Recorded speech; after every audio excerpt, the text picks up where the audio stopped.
Assalamualaikum warahmatullahi wabarakatuh. Jumpa lagi dengan Bu Penny dalam channel Belajar Geografi. Pada video sebelumnya sudah saya sampaikan materi pengertian geografi. Kali ini kita akan membahas mengenai ruang lingkup dan aspek geografi.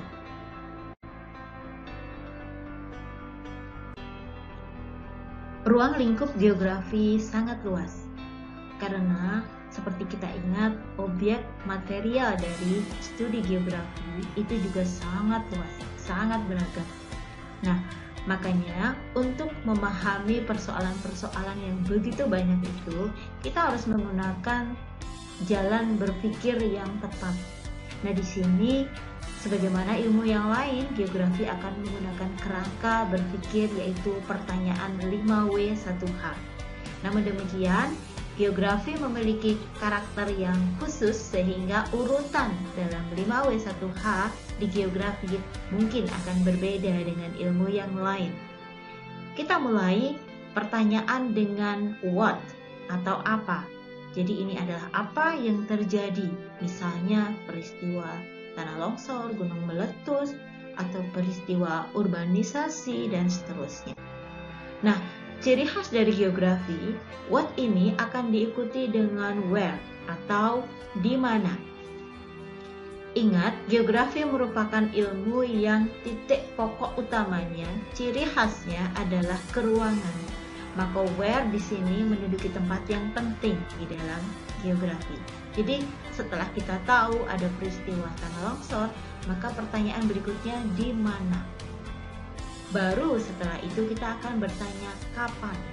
Bagaimanapun juga, kapan pertanyaan when ini akan juga merupakan pertanyaan yang penting, mengingat perbedaan waktu bisa jadi akan menyebabkan sebuah peristiwa kebumian akan berbeda. Selanjutnya barulah kita nanti akan menuju ke who. Who di sini bisa dua makna. Yang pertama adalah pelaku, bisa juga yang kedua adalah orang yang terdampak. Jadi siapa yang terdampak? Kalau siapa yang pelaku mungkin bisa kita tanyakan ketika itu adalah peristiwa-peristiwa yang mungkin bisa disebabkan akibat perbuatan manusia. Namun untuk who yang kedua yaitu yang terdampak itu bisa saja semuanya akan mengalaminya. Baru setelah itu kita tanyakan why. Jadi, geografi diharapkan akan bisa merekonstruksi kejadian sehingga nanti akan membuat sebuah kesimpulan apa yang terjadi, apa penyebabnya. Baru setelah itu geografi diharapkan akan bisa memberikan rekomendasi. Dalam hal ini adalah pertanyaan how, bagaimana cara menyelesaikan persoalan tersebut.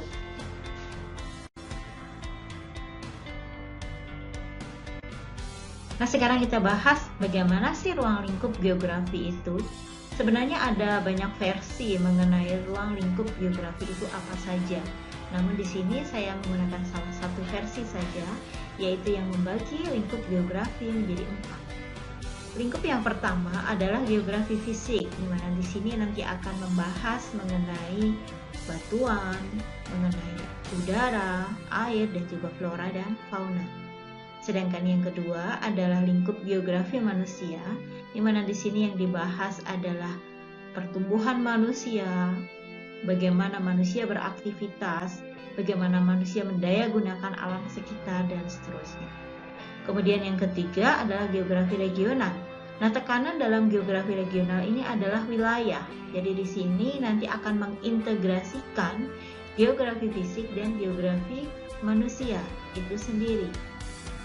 Maka sering dikatakan bahwa geografi regional ini adalah gabungan dari dua lingkup yang pertama. Dan yang terakhir adalah geografi teknik, di mana geografi teknik ini merupakan salah satu lingkup geografi yang sangat berperan dalam membantu analisis ketiga lingkup yang sebelumnya. Misalnya, geografi teknik di sini antara lain berkaitan dengan peta atau kartografi, berkaitan dengan penginderaan jauh, berkaitan dengan sistem informasi geografis. Ini semua akan diperlukan dalam menganalisis berbagai persoalan yang muncul dalam lingkup geografi yang sebelumnya.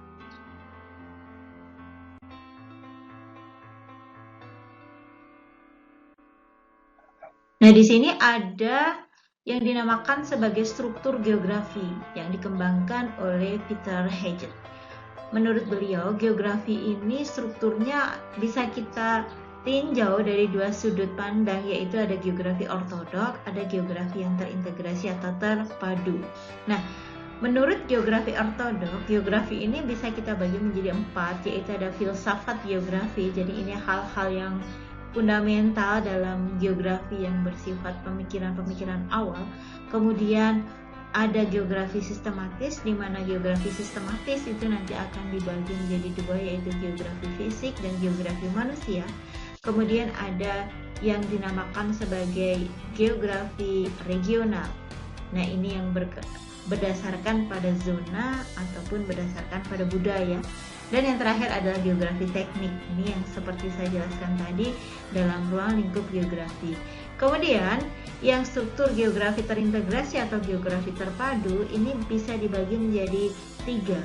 Jadi menurut geografi terpadu, pembicaraan persoalan-persoalan kebumian itu berdasarkan pada tema, yaitu misalnya pada keruangan, ya, pada analisis keruangan. Nanti kita akan menggunakan teori-teori yang ada di dalam ilmu geografi untuk diterapkan atau diaplikasikan di dalam persoalan yang ada. Misalnya berkaitan dengan keruangan, kita memiliki persoalan bagaimana pemanfaatan atau pembangunan daerah perairan sungai, pengaliran sungai, kemudian bagaimana di bidang kesehatan dan seterusnya.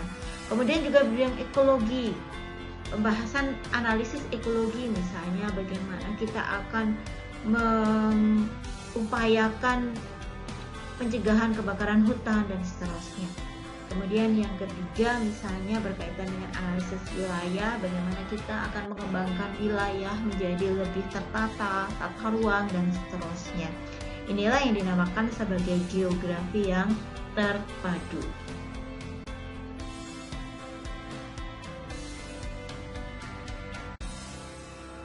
Kita masuk ke pembahasan yang kedua dalam video ini, yaitu aspek geografi.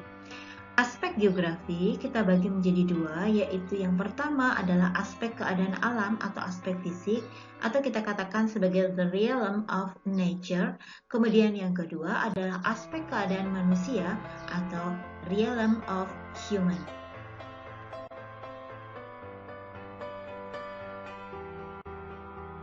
Aspek geografi yang pertama, yaitu keadaan fisik atau realm of nature, adalah aspek yang saya katakan tanda petik tidak dinamis.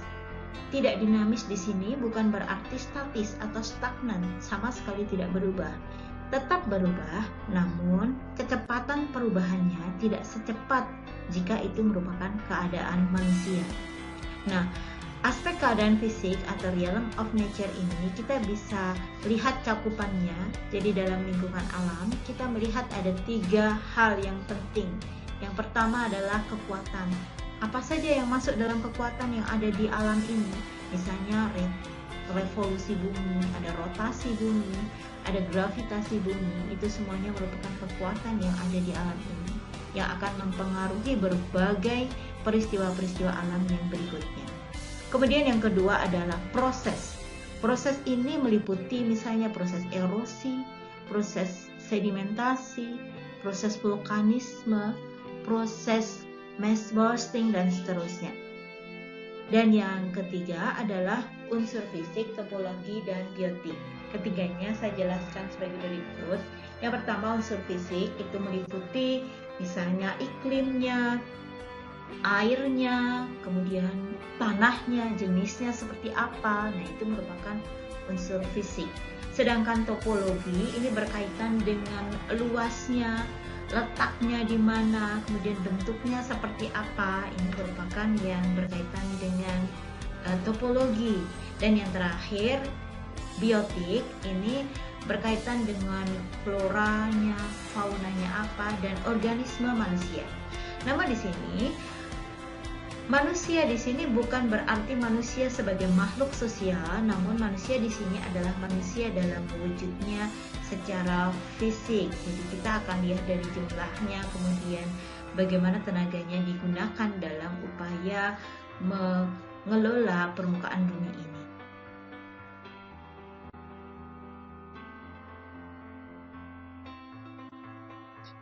Nah, yang kedua adalah aspek keadaan manusia atau realm of human atau human realm, yaitu aspek di mana disinilah akan lebih dinamis dibandingkan aspek alam. Kenapa demikian? Karena manusia sebagai aktor utama di permukaan bumi ini memiliki kemampuan untuk berpikir, kemampuan untuk berbuat, dan kemampuan untuk mengubah segala macam yang ada di permukaan bumi. Nah, aspek keadaan manusia ini bisa kita tinjau ada 3 unsur, yaitu yang pertama lingkungan sosial, di mana manusia ini akan memiliki apa yang disebut sebagai kebiasaan-kebiasaan ya. Jadi kita punya berbagai kebiasaan yang itu nanti akan juga mempengaruhi kondisi lingkungan. Kemudian juga ada tradisi-tradisi dan juga ada hukum atau norma. Nah, harapannya nanti ini semua akan bernilai positif yang kemudian akan menjadikan harmonisasi antara manusia dengan alam. Namun tidak bisa kita pungkiri ada pula yang negatif, yang justru nanti akan berpotensi untuk merusak alam. Kemudian yang kedua adalah bentang alam budidaya. Bentang alam budidaya itu apa? Bentang alam budidaya itu merupakan suatu bentuk permukaan bumi yang buatan manusia. Contohnya adalah di sini saya tuliskan hutan buatan. Contoh lain misalnya danau buatan atau waduk, embung misalnya, atau juga kanal yang itu merupakan sungai buatan. Dan yang ketiga adalah masyarakat. Nah, disinilah kita melihat manusia sebagai makhluk sosial, manusia yang berhubungan antara satu dengan yang lainnya, yang nantinya akan membentuk sebuah hubungan yang harapannya akan bisa menjadikan manusia itu lebih bijaksana, yang kemudian akan bisa mengelola permukaan bumi ini dengan sebaik-baiknya.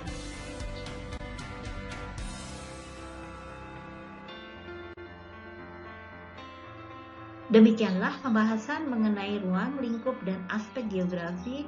Semoga bermanfaat. Terima kasih. Wassalamualaikum warahmatullahi wabarakatuh.